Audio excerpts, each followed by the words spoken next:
स्वागत है आपका अपने चैनल एकलव्य स्टडी पॉइंट पे और मेरा नाम है सचिन और आज की इस वीडियो में हम क्लास 12th की हिंदी कोर पढ़ने वाले हैं और अध्याय का नाम है सिल्वर वेडिंग। और इसके एमसीक्यू आज हम करने वाले हैं फर्स्ट टर्म के लिए जो आपके काफ़ी ज़्यादा इंपॉर्टेंट होंगे। इंस्टाग्राम पे आप मुझे फॉलो कर सकते हैं, आपका कोई भी मतलब प्रॉब्लम समस्या जो भी कुछ हो आप आके मुझसे पूछ सकते हैं। ठीक है, यूज़र नेम आपकी स्क्रीन पे है, मैसेज आप मुझे लिख सकते हैं जाके। और टेलीग्राम ग्रुप अगर आप ज्वाइन करना चाहते हैं तो आपको टेलीग्राम ओपन करना है, class 12 ESP new group search मारना है और आप आके वहाँ पे ज्वाइन कर सकते हैं। 12,000 से ज़्यादा बच्चे ज्वाइन हो चुके हैं। वेबसाइट पे आपको नोट्स मिल जाएंगे, Hindi, English, physical education, political science, history, सभी सब्जेक्ट्स के नोट्स आपको हमारी वेबसाइट पे मिल जाएंगे। आप जाके फ्री में पढ़ सकते हो, वेबसाइट आपके सामने लिखी हुई है, आप गूगल पे सर्च मार सकते हैं। आज का हमारा पहला प्रश्न है सिल्वर वेडिंग शादी का कौन सा साल होता है। ठीक है, 21वां, 22वां, 23वां या 25वां। तो सिल्वर वेडिंग 25वां साल होता है। ठीक है, किशन दा का पूरा नाम क्या था? कृष्ण पांडे, गोपीनंद, कृष्णानाथ पांडे या कृष्णानंद पांडे। तो सही आंसर यहाँ पे ऑप्शन डी होगा, कृष्णानंद पांडे उनका पूरा नाम था किशन दा का। यशोधर पंत अपनी घड़ी रोजाना सुबह शाम किससे मिलाते थे? टीवी से, दीवार घड़ी से, रेडियो समाचारों से या इनमें से कोई नहीं। इसका आंसर आप मुझे कमेंट बॉक्स में बताएंगे, जो इसका जवाब सही है आप मुझे कमेंट बॉक्स में लिख के बताएंगे। अगला प्रश्न है, यशोधर पंत ने सिल्वर वेडिंग पार्टी के लिए ऑफिस वालों को कितने रुपए दिए? ठीक है, 10 रुपए, 20 रुपए, 30 रुपए या 50 रुपए। तो उन्होंने ऑफिस वालों को 10 रुपए दिए थे। यशोधर पंत को चड्ढा की कौन सी बात इम्प्रॉपर महसूस होती है? ठीक है, मोहरी वाली पतलून की बात या ऊंची एड़ी वाले जूतों की बात या ए तथा बी दोनों या इनमें से कोई नहीं। तो उसको मोहरी वाली पतलून और ऊंची एड़ी के जूते दोनों ही बातें इम्प्रॉपर महसूस होती है समहाउ। तो इसलिए ऑप्शन सी यहाँ पे सही हो जाएगा। यशोधर बाबू को कौन सी सवारी निहायती बेहुदा लगती है? रेलगाड़ी की, ठीक है, या फिर स्कूटर की, साइकिल की या गाड़ी की। तो उनको स्कूटर की सवारी जो है वो निहायती बेहुदा लगती है। यशोधर पंत के कितने बच्चे हैं? 4, 5, 6 या 7। तो उनके 4 बच्चे हैं। ठीक है, यशोधर का दूसरा बेटा क्या करता है? नौकरी, साफ सफाई, आईएएस की तैयारी या समाज सेवा। तो वो आईएएस की तैयारी करता है।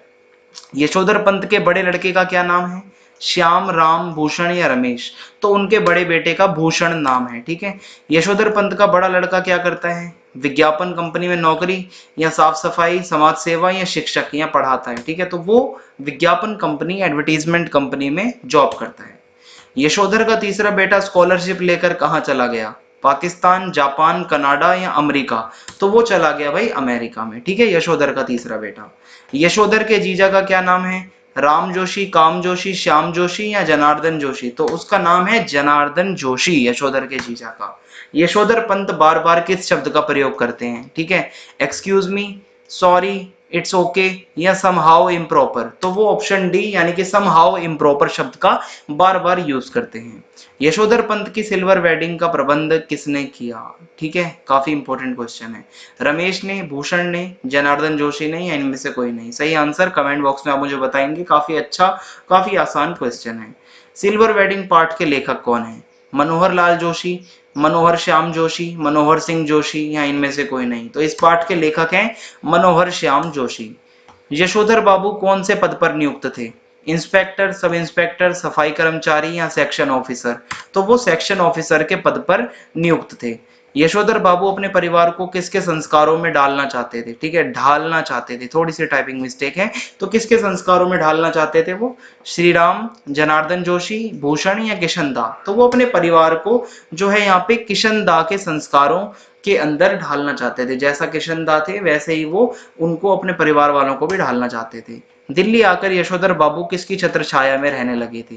भूषण की, जनार्दन जोशी की, किशन दा की या इनमें से कोई नहीं। तो वो किशन दा की छत्र छाया में रहने लगे थे, उन्हीं के पास में ज्यादातर वो रहते थे। किशन दा कैसे हृदय के व्यक्ति थे? कोमल, कठोर, सरल हृदय या इनमें से कोई नहीं। तो वो सरल हृदय के व्यक्ति थे। यशोधर बाबू कैसी जिंदगी जीना चाहते थे? कठोर, विलासतापूर्ण या शाही या सरल और सादी। तो यशोधर बाबू सरल और सादी, सिंपल वो लाइफ जीना चाहते थे। इस कहानी की मूल संवेदना क्या है? पीढ़ी का अंतराल, प्रकृति का प्रकोप, प्रदूषण या बाढ़। तो इस कहानी का जो मूल संवेदना है जो इसकी, वो है पीढ़ी का अंतराल।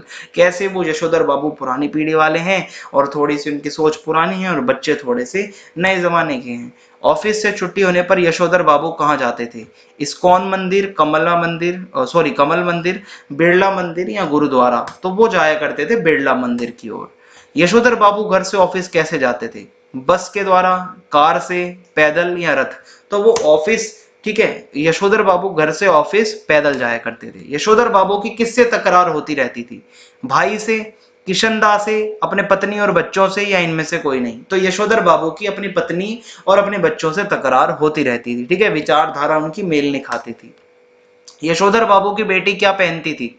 कुर्ता पजामा, सूट या जीन्स? तो वो पहना करती थी जीन्स, जो कि यशोधर बाबू को कहीं ना कहीं इम्प्रॉपर लगता था। भूषण ने यशोधर पंत को क्या उपहार दिया?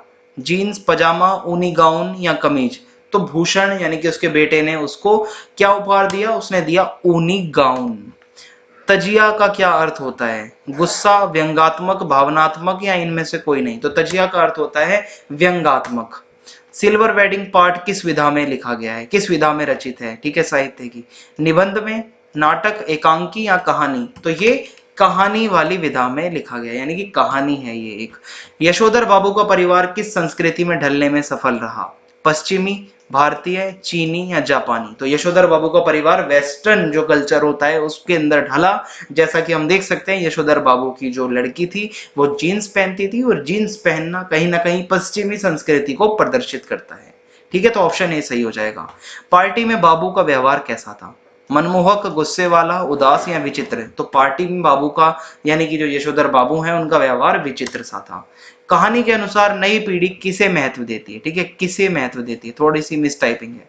समाज को, भौतिकता को, नैतिकता को, या इनमें से कोई नहीं? तो नई पीढ़ी जो है वो भौतिकता को ज्यादा महत्व देती है। यशोधर पंत की पत्नी कैसे सैंडल पहनती थी? छोटे, चपटे, ऊंची हील वाले, या इनमें से कोई नहीं? तो वो हाई हील्स वाले सैंडल पहना करती थी, ऊंची हील वाले। गिरीश कौन था? यशोधर का बेटा, यशोधर की पत्नी का चचेरा भाई, यशोधर का ससुर या यशोधर का बड़ा भाई? तो गिरीश जो है वो यशोधर की पत्नी का चचेरा भाई था। यशोधर बाबू की बेटी क्या करना चाहती थी? आईएएस की तैयारी, पुलिस की नौकरी, डॉक्टर की पढ़ाई के लिए अमेरिका जाना, या इनमें से कोई नहीं? तो यशोधर बाबू की जो बेटी थी वो डॉक्टरी की पढ़ाई के लिए, अच्छी पढ़ाई के लिए अमेरिका जाना चाहती थी। इसी के साथ ये पार्ट यहाँ पे समाप्त होता है। कोई भी अगर आपको प्रॉब्लम हो, आप आके मुझसे पूछ सकते हैं कमेंट बॉक्स में। आप आंसर जरूर दें जो प्रश्न आपसे पूछे हैं मैंने।